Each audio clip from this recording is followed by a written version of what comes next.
So what is the, before defining the generalized inverse, I will define the matrix and some of its properties.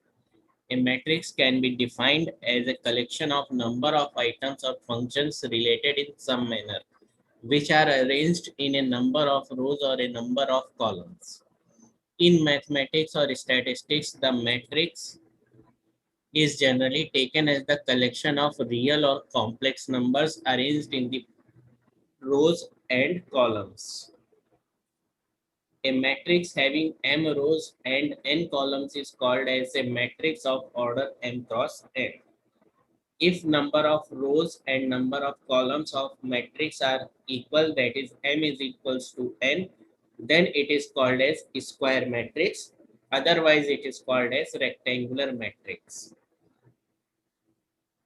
A matrix of order m cross n is denoted by A is equals to Aij m cross n, or row A11, A12, so on, A1n. Here, that is in this manner.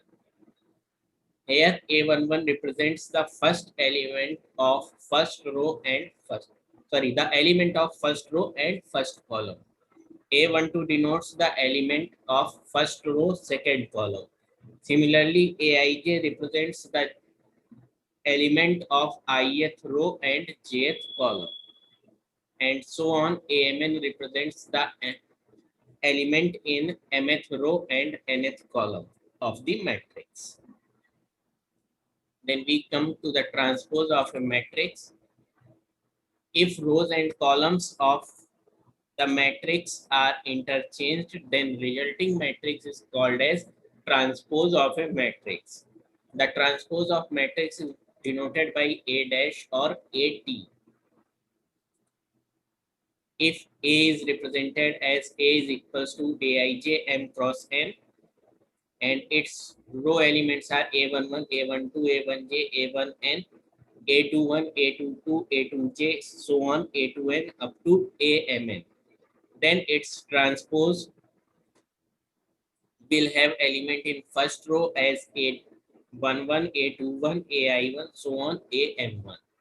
That is, first column is interchanged with first row, second column will be interchanged with second row, and so on. The transpose of matrix will be given by this, that is, first row contain A11, A21, so on, Am1. Second row contains A12, A22 up to Am2. And last row contain A1n, A2n up to Amn. If the order of matrix A was m cross n, then order of matrix A transpose will be of n cross m. Then rank and inverse of a matrix. Rank of a matrix is given by the number of linearly independent rows or columns in the matrix. In other words, a M cross n matrix A is said to be of rank R if the size of the largest non-singular submatrix of A is R. That means if order of non-singular submatrix is larger than R, order of the submatrix of A is larger than R, that is R plus 1, R plus 2, or so on, M cross M matrix, then it will be singular. That means its determinant will be equal to 0. And submatrix of A, which order is R, then its determinant will not equals to 0. Then there exists at least one such non-singular matrix, then rank of matrix A is called as R.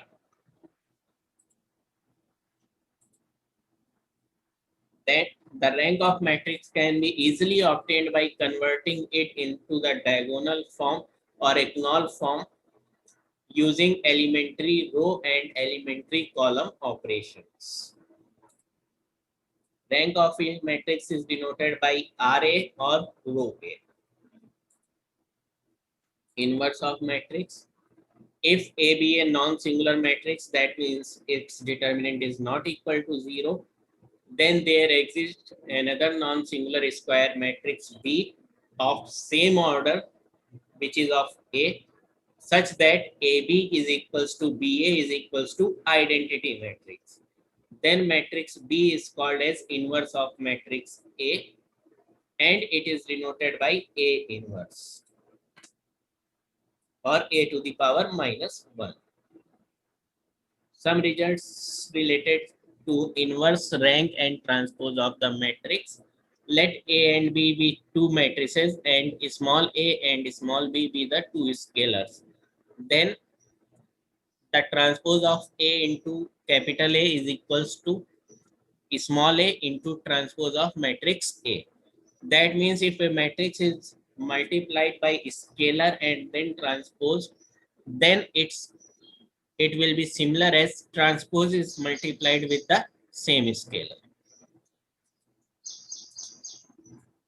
Next property is thus for sum of the two matrices multiplied with some scalars, that is small a into capital A plus small b into capital B, whole transpose will be equals to small a transpose of matrix A plus small b transpose of matrix B. Transpose of matrix is matrix itself. That is transpose of A is equals to A. Next property, the transpose of two matrices will be equal if and only if the matrices are equal. That is A transpose is equals to B transpose if and only if A is equals to B. If multiplication AB is possible, then the transpose of AB will be equals to transpose of B into transpose of A. Always remember A transpose, that is matrix into transpose of the matrix, and transpose of matrix into matrix will always be symmetric. Inverse of matrix is equals to matrix in itself, that is A inverse whole inverse is equals to A. If matrix is multiplied with some scalar k and then inverted, that is k into A whole inverse will be equals to 1 upon k into A inverse. Similarly, A into B whole inverse will be equals to B inverse into A inverse.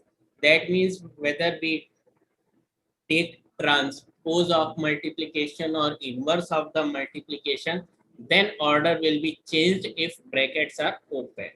That is AB transpose will be equals to B transpose into A transpose. Similarly, AB inverse will be equals to B inverse into A inverse. Inverse of a matrix is always unique. That means if matrix is square, then its inverse will be always comes out to be similar. And transpose and inverse are interchangeable. That means inverse of a transpose of a matrix is equals to transpose of the inverse of the matrix. That is A transpose whole inverse will be equals to A inverse whole transpose. Rank of A plus 2 rank of sum of two matrices will be always less than or equal to the sum of the rank of the both matrices. That is row A plus B is less than equals to row A plus row B. In same manner, the rank of the product of two matrices will always be less than or equal to the rank of the matrices. That is row AB will be less than equals to row A, and in same manner row AB will be less than equals to row B. If matrix is multiplied by some scalar, then its rank remain unchanged. That is row small a into capital A will be equals to row A. Then we come to generalized inverse, which was our main topic. In case if matrix is singular or rectangular, then inverse cannot be obtained. In such situations, generalized inverse is used. A matrix G is said to be generalized inverse if it satisfies the condition AGA is equals to A. In other words, we can say that let A be a M cross N matrix of rank R, then generalized inverse of matrix is a N cross M matrix capital G such that X is equals to Gy is the solution of the consistent linear equation Ax is equals to Y. That means we can say that we have a set of linear equations or consistent linear equations Ax is equals to Y, and its solution is given by X is equals to Gy. Then G is called as generalized inverse of matrix A, and order will be changed. If A is matrix of order M cross N, then G will be matrix of order N cross M. Generalized inverse is denoted by G or A to the power minus. Only minus symbol is used. One or other symbols are not used with the minus. Generalized inverse is also called as G inverse, pseudo inverse, or conditional inverse also. Generalized inverse are not unique. That is, for a matrix, there may exist more than one generalized inverse. That means inverse is unique. But if we go to the generalized inverse, then it will not unique. There may exist a number of generalized inverse. If a matrix is square and non-singular, that means its determinant is not equals to 0, then generalized inverse will become its inverse, or its generalized inverse and inverse will be same, and generalized inverse will be unique.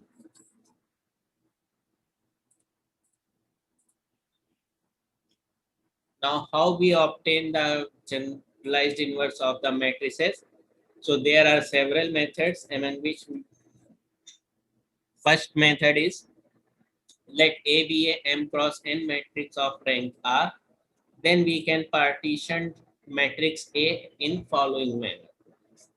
A is equals to matrix P of order R cross R, matrix Q of order R cross N minus R, matrix R of order M minus R into R, and matrix S is equal matrix S of order M minus R into N minus R, where P is non-singular submatrix of A and Q, R, and S denotes the remaining part of the matrix partition. Then generalized inverse is obtained by G is equals to P inverse R cross R, and other elements will be 0. In such a manner that order of G matrix will be N cross M. That is, P is replaced by P inverse. Other elements are replaced by 0. So G will comes out to be P R cross R inverse, then 0 R cross M minus R, then a 0 matrix of order N minus R cross R, and last element will be 0 matrix of order N minus R cross M minus R. For example, let us consider the matrix A defined as this one. That is, A is equals to 1, 2, 4, 3. Then second row is 3, 5, 12, 9. And third row is 2, 4, 8, 6. It can be easily verified that rank of the matrix A is 2. If we multiply first row by 2 and subtracted from the third row, then third row will become 0, which shows that rank of the matrix is 2. Hence, matrix is a singular matrix. By mistake here, I have written it is a non-singular, but as rank is 2, which is less than the order of the matrix, therefore matrix A is a singular matrix. Now we partitioned it in this manner. First 4 elements, that is 1, 2, and 3, 5 are taken as first part, that is P. 4, 12, 3, 9 is taken as Q, 2, 4 is taken as R, and 8 and 6 is taken as S. Now it can be seen, easily verified, that this part is non-singular, submatrix of order 2. Therefore, we invert it, and square inverse of square matrix is very much easy. Interchange the diagonal element and replace the off diagonal elements by themselves and with minus sign, and divide the matrix by the determinant of the matrix. So determinant of matrix 1, 2, 3, 5 is minus 1. So that's why diagonal elements comes out to be minus 5, minus 1. And off diagonal elements comes out to be 2 and 3. Whereas other elements are replaced by 0. So here this is matrix of order 2 cross 2. It will comes into the column. That means 0 matrix of order 2 cross 2 is in the column. Then 2, 4 is in row. It will comes into the column. Similarly, 8, 6 is the last two elements of last row. So it is replaced by 0 matrix, but these last two elements will be of last columns. That is, if order of a matrix is 3 cross 4, then order of generalized inverse will be 4 cross 3. There is another method which is some difficult to the first one. That's let A be any matrix of order m cross n and rank R.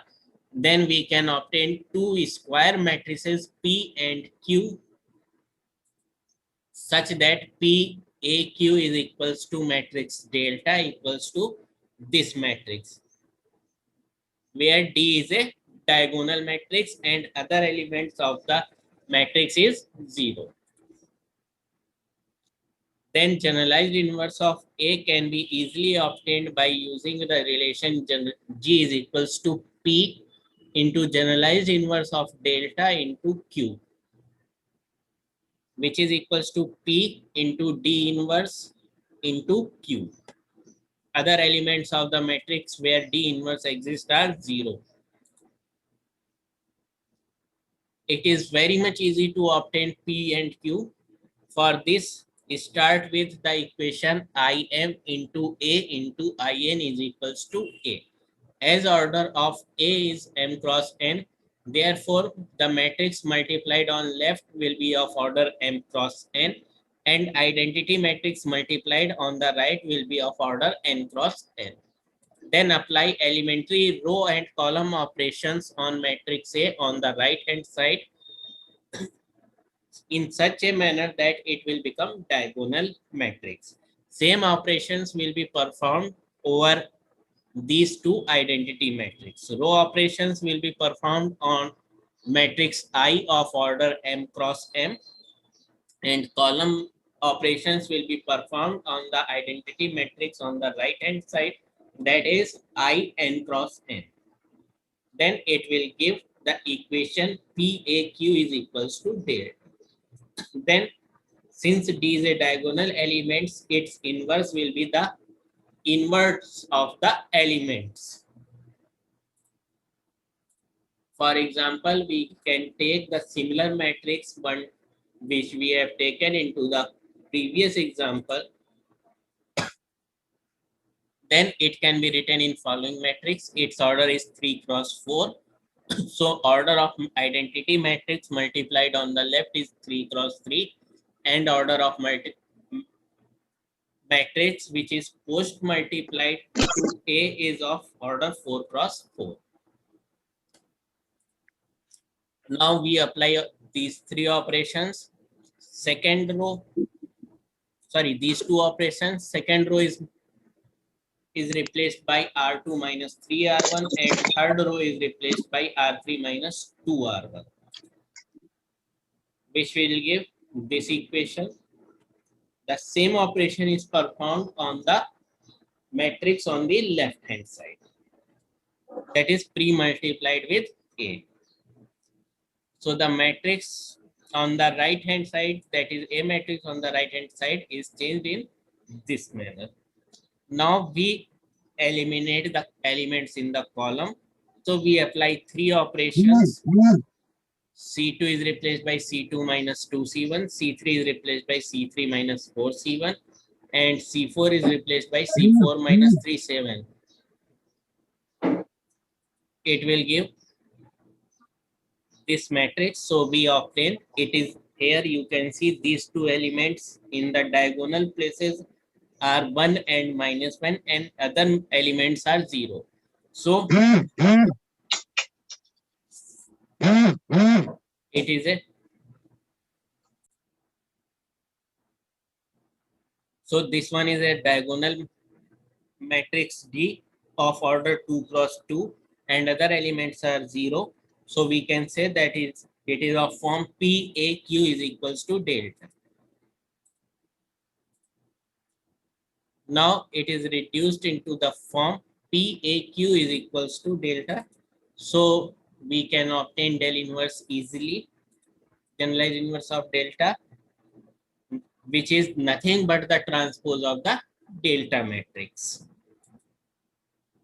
Now generalized inverse of matrix A will be obtained by using G del in P, G is equals to P del inverse Q, which will be equals to this one. That is minus 5, 2, 0, 3, minus 1, 0. Then again 0, 0, 0 and 0, 0, 0, which was similar to the first method. That means these two methods give similar generalized inverse also. Then third method is called as Moon-Penrose inverse. It has some more properties other than that are generalized inverse.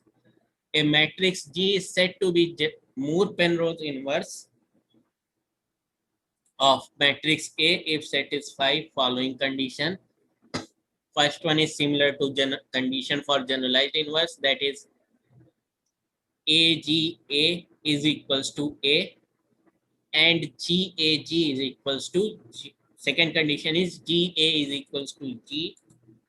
Third condition is AG transpose is equals to AG, and fourth condition is GA transpose is equals to GA.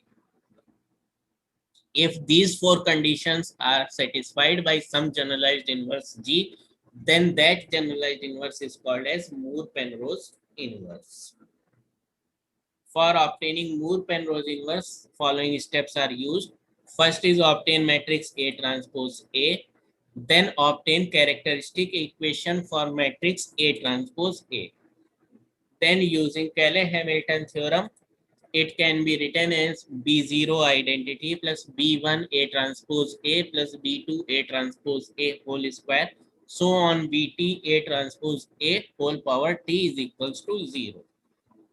If BR be the first non-zero coefficient in this identity, then matrix T can be defined as T is equals to 1 upon lambda R into lambda R plus 1 into identity plus lambda R plus 2 into A transpose A, so on lambda T A transpose A whole power T minus R minus 1.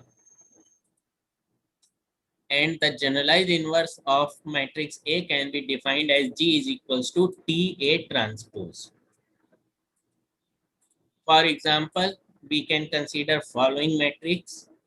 A is equals to 1, 0, 2, 0, minus 1, 1, 1, 2, 0. Now the matrix A transpose A can be obtained easily, which comes out to be matrix 2, 2, 2, 2, 5, minus 1 and 2, minus 1, 5. You can see that this matrix is a symmetric matrix, that is its transpose comes out to be equal to matrix itself. So you here the condition that A transpose A and A transpose are symmetric matrix can be verified easily. Now the characteristic equation of this A transpose A matrix is obtained, which can be easily obtained by A transpose A minus lambda I is equals to 0 or it can be also written in this manner. On solving, we get the characteristic equation as 36 lambda minus 12 lambda square plus lambda cube. The first element having, or the element having minimum power, have coefficient 36. So we can write the Cayley-Hamilton theorem using this as 36 A transpose A minus 12 A transpose A square plus A transpose A cube. Now we can define the matrix T as minus 1 upon 36, that is this term, minus 1 upon 36, minus 12 into identity plus A transpose A. Now we substitute the values and obtain T matrix as this one. 5 by 18 minus 1 by 18 minus 1 by 18 and so on up to 7 by 36. Then we can easily obtain Moore-Penrose inverse of matrix A by using the relation G is equals to TA transpose, which will give this matrix. It is the generalized inverse or Moore-Penrose inverse of matrix A.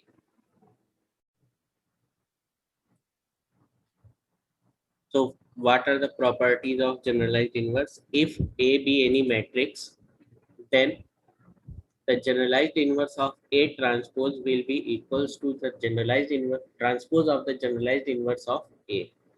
That means A transpose whole generalized inverse is equals to A generalized inverse of A whole transpose. The generalized inverse of A transpose A is equals to generalized inverse of A into generalized inverse of A transpose. Third, the generalized inverse of A into its generalized inverse will be equals to A into generalized inverse of A.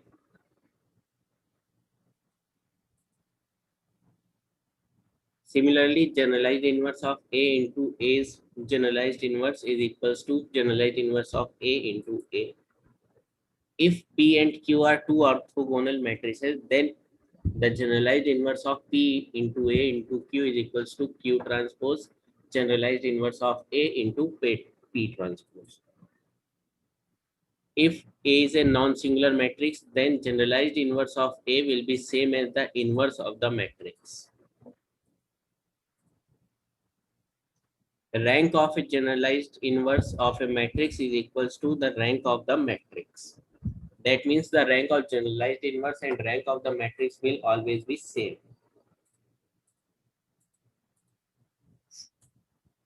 Before discussing the theorems related to the generalized inverse, first we discuss trace of a matrix. The trace of a square matrix, that is a n cross n matrix, is denoted by TR within brackets A, is defined as sum of the diagonal elements.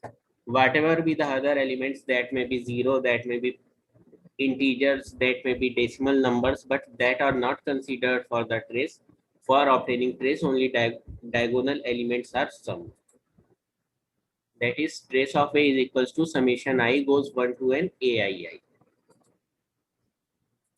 Now its properties, let A and B be two square matrices, then trace of A into B is equals to trace of B into A.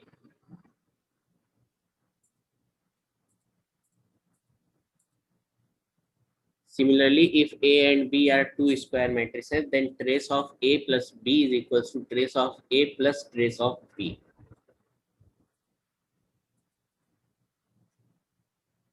Again, for a square matrix A, if there exists a non-singular matrix P, then trace of P inverse AP will be equals to trace of A.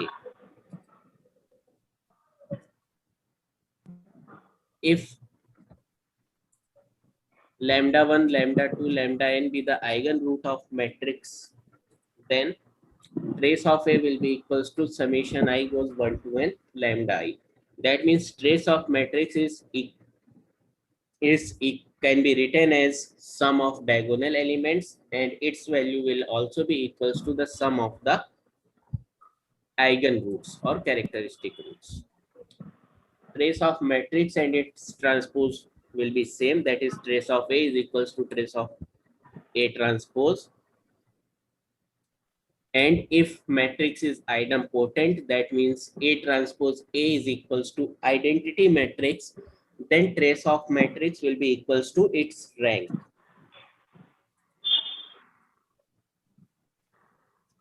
If A is a non-negative square, if A is a non-negative square matrix, then trace of A will be 0 if and only if matrix is equals to 0 itself. Non-negative means non-negative definite matrix. For a quadratic form X transpose AX, or for a quadratic form X transpose AX, where X is a vector and A is a square matrix, then X transpose AX will be equals to trace of X transpose AX, and that will be equals to trace of AXX transpose.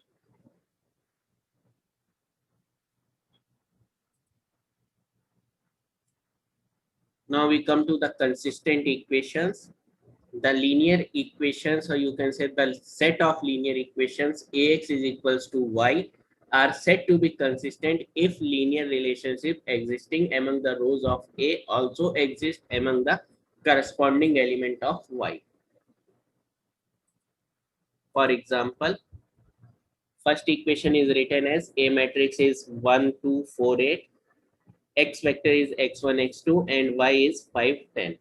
So if we multiply row 1 and subtract it from row 2, then all the elements of second row will become 0 of A matrix.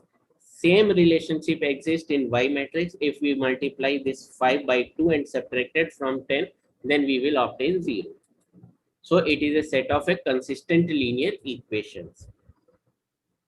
For second example, this is a matrix. X vector is x1, x2, x3, and y vector is 5, 8, 12, and 20.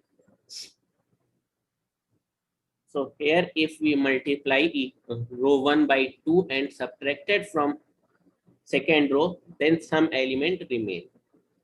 That means a non-zero row is obtained, whereas third and fourth row will become 0 if suitable row operations are used. But if we subtracted 2 times of 5 from 8, it will give a non-zero quantity. But third row also give non-zero quantity, because here row 1 into row 3 minus 3 into row 1 will give 0 on left hand side, whereas on right hand side it will provide minus 3, which is a non-zero quantity. So the same relationship between the columns, between the rows of A, are not same as the relationship between the corresponding elements of the Y. So it is not a set of consistent linear equations. Now we come to the theorems related to the generalized inverse. First theorem states that consistent equation Ax is equals to y have a solution x is equals to gy if and only if AGA is equals to A, or you can say G is the generalized inverse of matrix A. So for proof, let Ax is equals to y is a set of consistent equations and x is equals to gy be its solution. Since the condition is if and only if, so we prove the necessity of the condition as well as the sufficiency of the condition. So for necessity, I have taken that Ax is equals to y are consistent and x is equals to gy be its solution. Now it will be shown that AGA is equals to A. Let AJ denotes the jth column of matrix A. That means a column is selected randomly, which is A denoted by AJ, and we consider the equation Ax is equals to AJ. Then it will have a solution that jth column of jth element of x vector will be 1, whereas other elements of the vector will be 0. And therefore, since this set of equation Ax is equals to AJ has a solution, So it will also be a consistent equation. Furthermore, Ax is equals to y have a solution x is equals to gy. So it follows that this will have a solution x is equal to g into aj. Using the relation x is equals to gy is a solution of ax is equals to y. Therefore, on generalizing it, we can write ag into aj is equals to aj.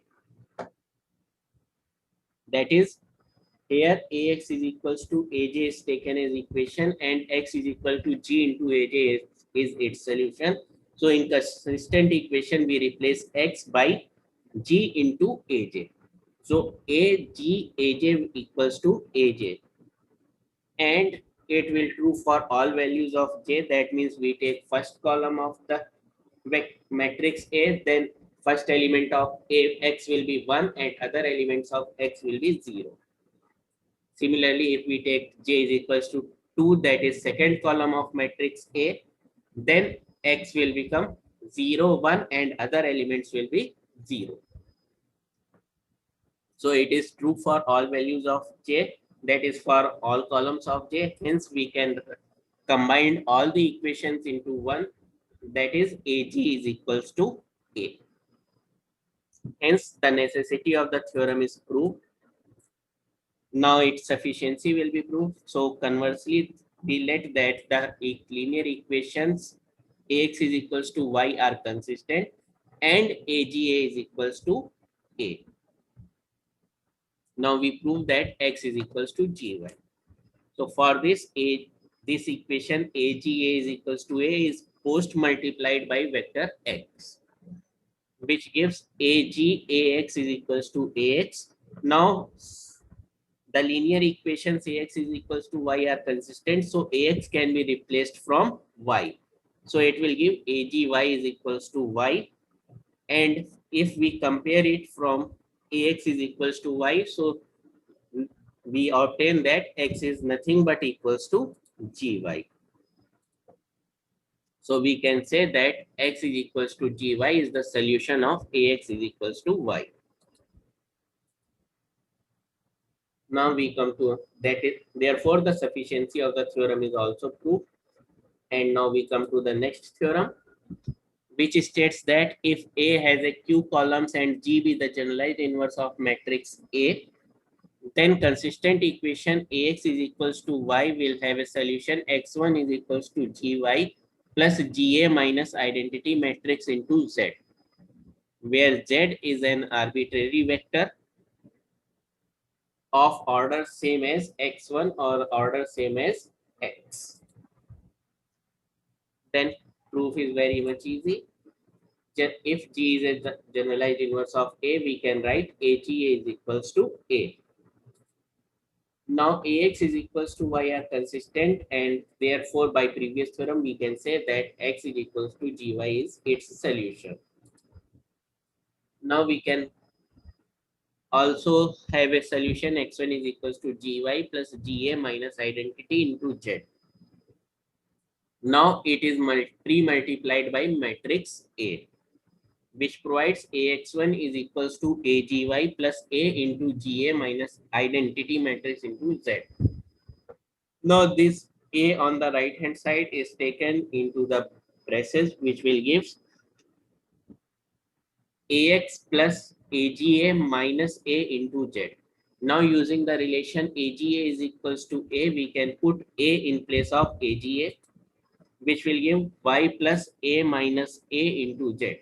So the term on the right hand side a minus a will become 0, or ax1 will become equals to y. Therefore we can say that x1 is a solution of consistent equation ax is equals to y. Now we come to the third theorem. For the consistent equation ax is equals to y, all solutions for any specific generalized inverse are generated by x1 is equals to gy plus ga minus I into z, where I is a identity matrix and G is the generalized inverse of matrix A. So we consider another solution of consistent equation Ax is equals to y, which is denoted by x star, and we define since z is arbitrary, we can define z is equals to Ga minus I identity into x star. Now x1, it can be written as Gy plus Ga minus I into z. Now z is replaced by this quantity Ga minus I into x star. So it will become Gy plus Ga minus identity into Ga minus identity into x star. Now these two terms Ga minus I and Ga minus I are multiplied, which will give Gy plus Ga into Ga minus Ga plus I identity matrix into x star. Now again Ag is equals to A, so first term within the bracket will become A, G into A, and it will give Gy plus Ga minus 2Ga plus identity into x star. Ga and Ga will be cancelled out and it will become Gy plus identity minus Ga into x star. Now x star is multiplied within the bracket, it will give Gy plus x star minus Ga into x star. Again, x star is a solution of consistent equation Ax is equals to y. So here on in place of Ax star, we can write y. So equation will become Gy plus x star minus Gy. Again, Gy and Gy will be cancelled out and we will remain x1 is equals to x star. That means the solution of consistent equation Ax is equals to y, which is given by x star, is generated by x1. Hence, all the solution of Ax is equals to y for any specific G are generated by x1 is equals to Gy plus Ga minus I into Z. Now we come to a lemma that if H is equals to Ga, where A is matrix of rank R and G be the generalized inverse of A matrix, and the number of columns of matrix A are n. Then H will be an idempotent matrix of rank R and rank of I minus H will be n minus R. Now first we prove that H is an idempotent matrix. So we have taken H is equals to Ga. For idempotent, we have to prove that H square is equals to identity matrix. So we take H square, which will become H into H, that is Ga into Ga. Again, we can write it as G into AGA. Again, G is generalized inverse of A. So AGA will become A and H square will be comes out to be equal to GA, or we can say H square is equals to H. So H is an idempotent matrix. Now we have studied that the trace of an idempotent matrix is equals to the rank of the idempotent matrix. So here H is a product of G and A. Therefore, by the properties of rank of H will be less than equals to rank of A. It is condition 1, and AH is equals to A into GA, which will comes out to be A. So A is product of A and H. So by the property, rank of A will be less than equals to rank of H matrix. It is second condition, and by condition you can see that condition 1 and condition 2 are contradictory, except the condition rank of H matrix is equals to rank of A matrix. So we decide from these two inequalities 1 and 2 that rank of H is equals to rank of A equals to R. Now we consider I minus H.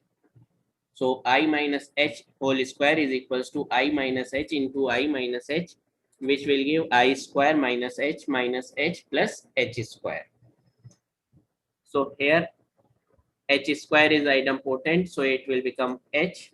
So equation will become I minus 2h plus h.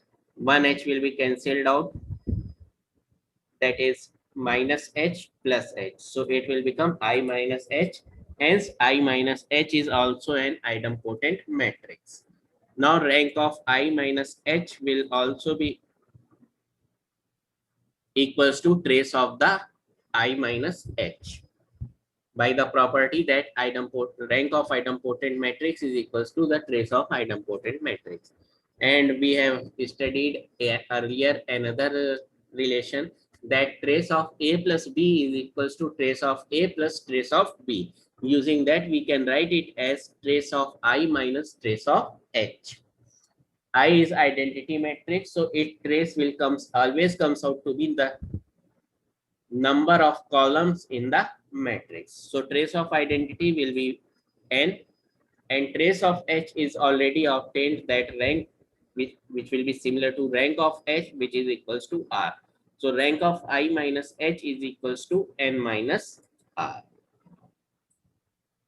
So according to this, the lemma is true that if H is defined as G into A, where G is generalized inverse of matrix A, then H will be idempotent matrix of rank R, and I minus H will be idempotent matrix of rank N minus R.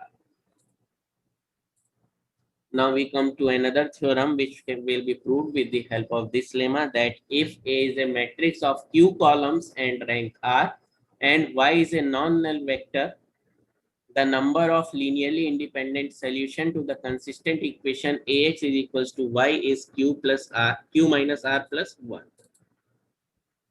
So we know that the solution of general set of linear equations Ax is equals to y is generated by x star is equals to gy plus h minus I into z. Or you can say x1 is equals to gy plus h minus I into z. Here h is equals to ga.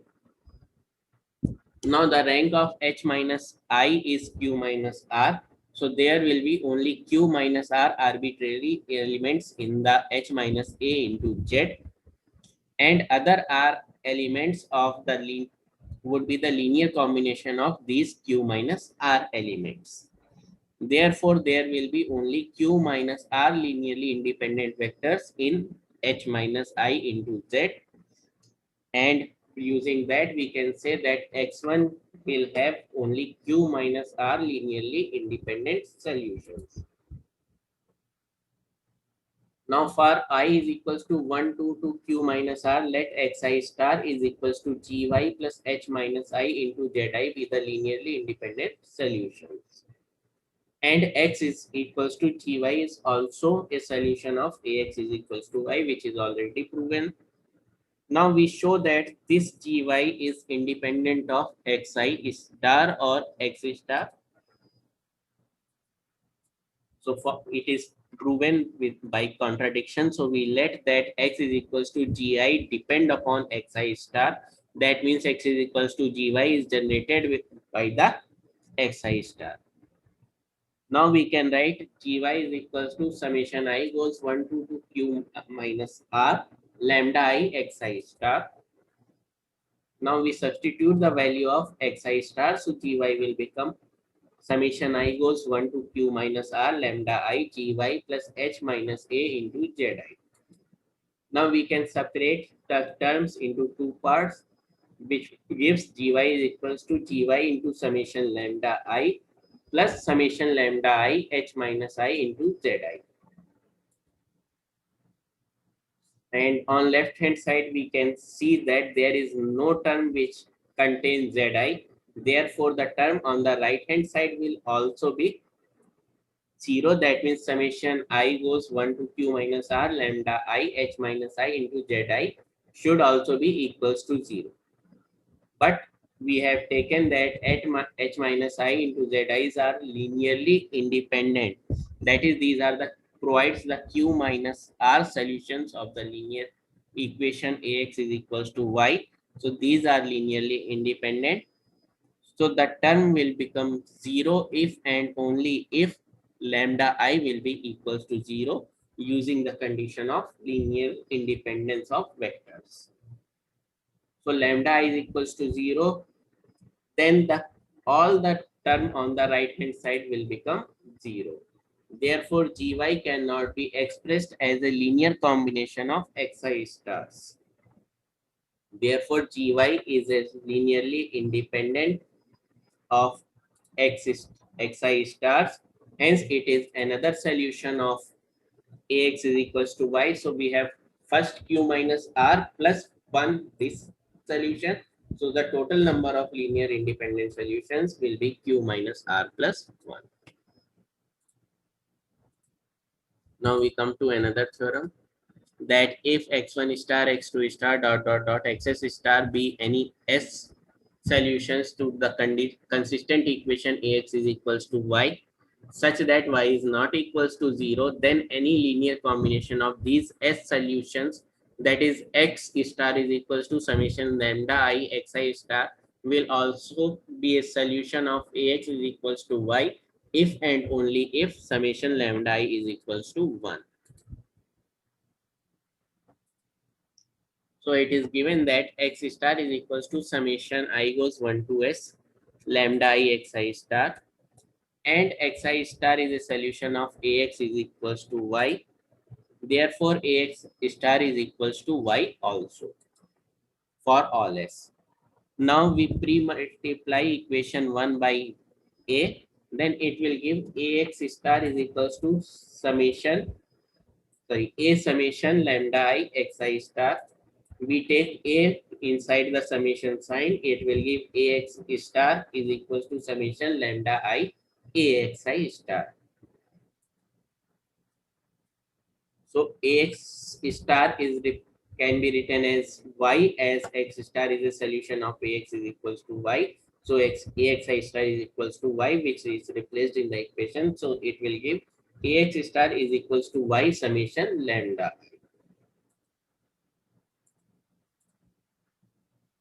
Now if x star is equals to solution of ax is equals to y, we can write ax star is equals to y.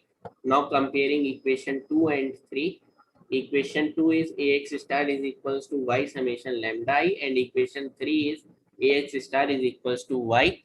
So we will get that summation lambda I is equals to 1. Thus x star is equals to summation lambda I xi star would be a solution of ax is equals to y if lambda is equals to 1. That means condition is necessary. Now we conversely we let summation lambda is equals to y. Now put it into the equation 1. Equation 2, it will be obtained that ax star is equals to y. That is, x star is a solution of ax is equals to y. Hence the condition is sufficient also. So the linear combination of solution of ax is equals to y will also be a solution of ax is equal to y if and only if summation lambda I is equals to 1.